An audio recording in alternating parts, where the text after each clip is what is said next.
ദേഷ്യം എന്ന് പറയുന്നത് വളരെ മോശപ്പെട്ട ഒരു വികാരമാണ്. അത് വരാതെ നോക്കണം. വന്നു കഴിഞ്ഞാല് അതിനെ എങ്ങനെ നേരിടണം, അങ്ങനെ ഭഗവാൻ തന്നെ പറഞ്ഞു തരുന്ന ഒരു കഥയാണ് കേട്ടോ. ഒരിക്കൽ ദ്വാരകയില് ഭഗവാൻ ഇങ്ങനെ ഉദ്യാനത്തിൽ ഇരിക്കുകയായിരുന്നു.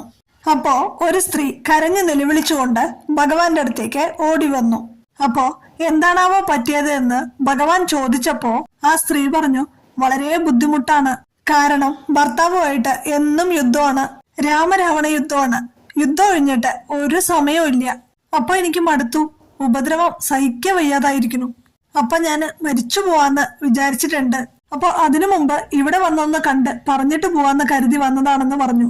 അപ്പൊ ഭഗവാൻ അതൊന്ന് തെളിയിച്ചു പറയൂ എന്ന് പറഞ്ഞു. അപ്പോ ആ സ്ത്രീ പറഞ്ഞു, അദ്ദേഹം 1 പറയുമ്പോ ഞാൻ 2 പറയും, അദ്ദേഹം 2 പറയുമ്പോ ഞാൻ 4 പറയും, അദ്ദേഹം 4 പറയുമ്പോ ഞാൻ 8 പറയുന്ന പറഞ്ഞു. അതങ്ങനെ ഗംഭീര വഴക്കായിട്ട് മാറുകയാണ്. ഭഗവാന് കാര്യങ്ങൾ മനസ്സിലായി. ഭഗവാൻ അപ്പൊ അടുത്ത് വിളിച്ചിട്ട് പറയുകയാണ്, ഭഗവാന്റെ കയ്യിലുള്ള ഓടക്കുഴല് 2 കഷ്ണമാക്കിയിട്ട് മുറിച്ചു. എന്നിട്ട് ഒരു കഷ്ണം ഈ സ്ത്രീയുടെ കയ്യിൽ കൊടുത്തിട്ട് പറഞ്ഞു, ഇനി ഇങ്ങനത്തെ പ്രശ്നങ്ങളൊക്കെ ഉണ്ടാകാനായിട്ട് തുടങ്ങുകയാണെങ്കിൽ അപ്പോ ഈ ഓടക്കുഴല് വിളിക്കണം എന്ന് പറഞ്ഞു. അപ്പോ ആ സ്ത്രീ ചോദിച്ചു, അതെന്തിനാ? അപ്പൊ കൃഷ്ണൻ നല്ല മനസമാധാനം കിട്ടുന്നു പറഞ്ഞു. അപ്പോ ബഹളം ഉണ്ടാവില്ല, വഴക്കുണ്ടാവില്ല, ചീത്ത പറയില്ല, ഉപദ്രവം ഉണ്ടാവില്ല. എപ്പോഴാണോ തുടങ്ങുന്നത് അപ്പൊ തന്നെ ഓടക്കുഴൽ ഊതണമെന്ന് പറഞ്ഞു.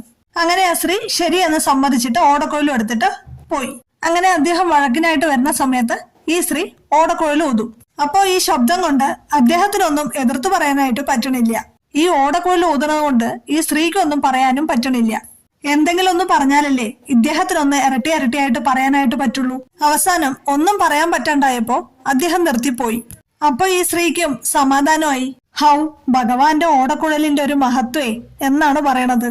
അങ്ങനെ വഴക്കില്ലാതായി. പിന്നൊരു ദിവസം ഈ സ്ത്രീയെ ഭഗവാൻ കണ്ടുട്ടോ.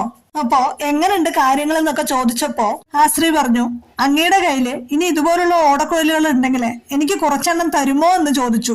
അപ്പോ എന്തേന്ന് ചോദിച്ചപ്പോ ഇതുപോലുള്ള കുറെ പേര് മനസമാധാനം ഇല്ലാതെ കഴിയുന്നുണ്ട്, അവർക്ക് കൊടുക്കാനാണെന്ന് പറഞ്ഞു. അപ്പൊ നോക്കൂ, ഈ സ്ത്രീ മിണ്ടാതിരുന്നപ്പോ അവിടുത്തെ വഴക്കുകളൊക്കെ മാറി.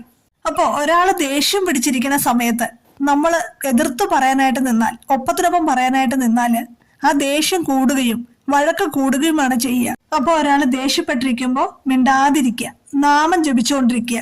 അപ്പൊ ക്രമേണ ഓപ്പോസിറ്റ് നിൽക്കുന്ന ആൾക്ക് ഒന്നും പറയാനായിട്ട് തോന്നില്ല.